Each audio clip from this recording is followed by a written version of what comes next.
he went again to post that he is running the streets and in towns and he will win. So we are here to know, because if we can remember very well, he said that he is not aware of any case that concerns murder with him, but right now he's prepared with lawyers. What is he defending, or who is he defending?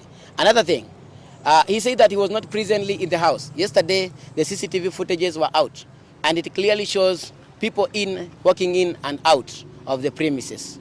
And amongst them were the friends whom he had accompanied to his house. We are here to know why he went to report a matter of an unknown person, and yet he had been with this person for more than 2 years. We are here to know, why did he say that? Why did he went just immediately to report the person after missing 2 hours? And we know normally it takes 72 hours to know that this person has really, has totally gone missing. We are here to know, why is it that the other time that we received videos and photos of the house, the window panes and the windows were intact. But recently we have seen one window which has been which has actually been tampered with. We want to know who tampered with it and why. And we want to know, why is it taken as a suicide case, whereby the person that was calling the mom was not even seemingly to be a person who is oppressed or who is depressed. A person who was very cheerful and who was very promising, full of life. We are here to know, why is it that we are being provoked online by the DJ Fatxo, by telling us that we are doing nothing, we are barking, we are making noise. What noise are we making? And we are crying. We are not crying because of food prices. We are not crying because of any subsidies. We are not crying because of anything else. We are not even asking for jobs. We are asking to know who is behind the killing of that young soul, and if it was suicide. Yes. Okay. We need to know what is happening. Just simple and clear. Yeah. As you are aware, there are investigations that are ongoing. Yes. At this stage, we cannot disclose what has been established. But when we reach the right time, the file will be presented to ODPP before a decision to charge is made. So we are still at the process of compiling evidence, and if at all any one of you, because you seem to be having a lot of information concerning the incident, what we shall require from you is to cooperate with the police who are investigating the matter, so that whatever information you have can be documented and a decision is made as to the evidential threshold. It will not be prudent to talk too much about the case in a scenario like this one, when we are not willing to take that evidence to the investigating officer for it to be packaged into evidence for purposes of being used in court. And for the point you have raised concerning the threats from the person you are insinuating is the key suspect, we shall require you to make a report to the police in regard to that threat, so that it is investigated independently away from the death that is being investigated. Because if we mix the issues, we are going to miss the point. Yes. Amongst you, do we have any person who has recorded or has gone to the police to record a statement and he has been denied? No. Are you willing to go to the police and record statement? Yes. Because that is what I'm advising you. Yes. To go to the office that is investigating this matter, yes, which is DCI, is it Githurai Kimbo, which is investigating Kasarani. You go to the DCIO, record your statement.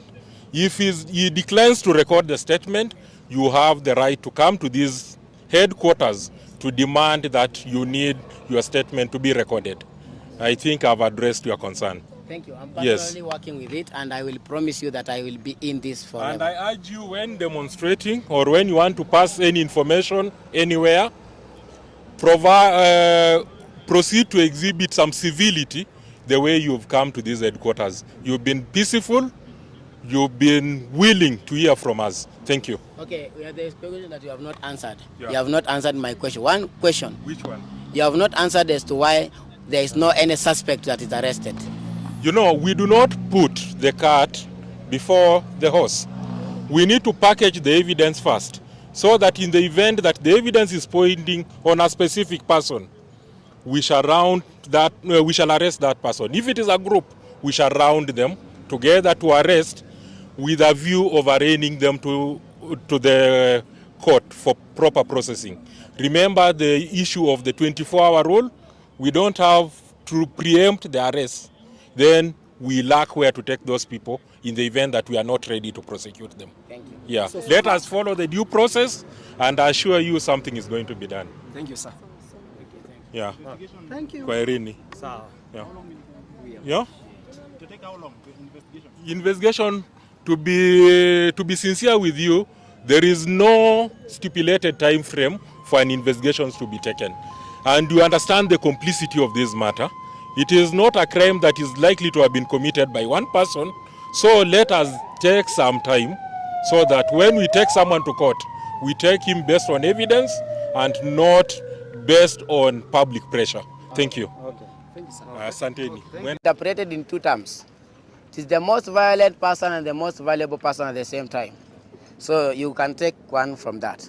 Number one, we are here not to show off. We are here not to create content. We are here not to be seen, but to be heard. Our voices represent the voice of Jeff Mwadhi, the deceased.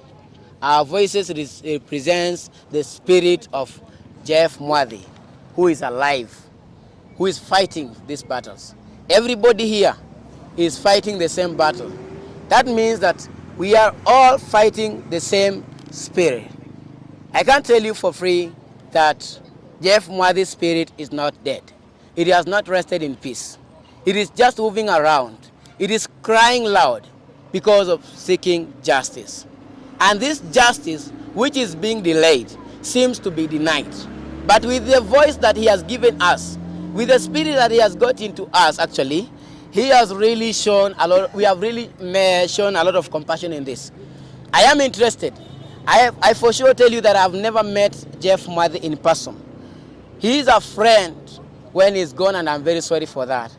But it is not unfortunate, because I am not only fighting for Jeff, but the future generation. I'm not only speaking for Jeff's mother, but because of any mother that is going through this pain. I may not only be speaking for Jeff's family, but I'm speaking for the entire nation. And not only in Kenya, but entire world, where these things are being done. We know, in fact, we know very well that these things are done in darkness, but God reveals them in public.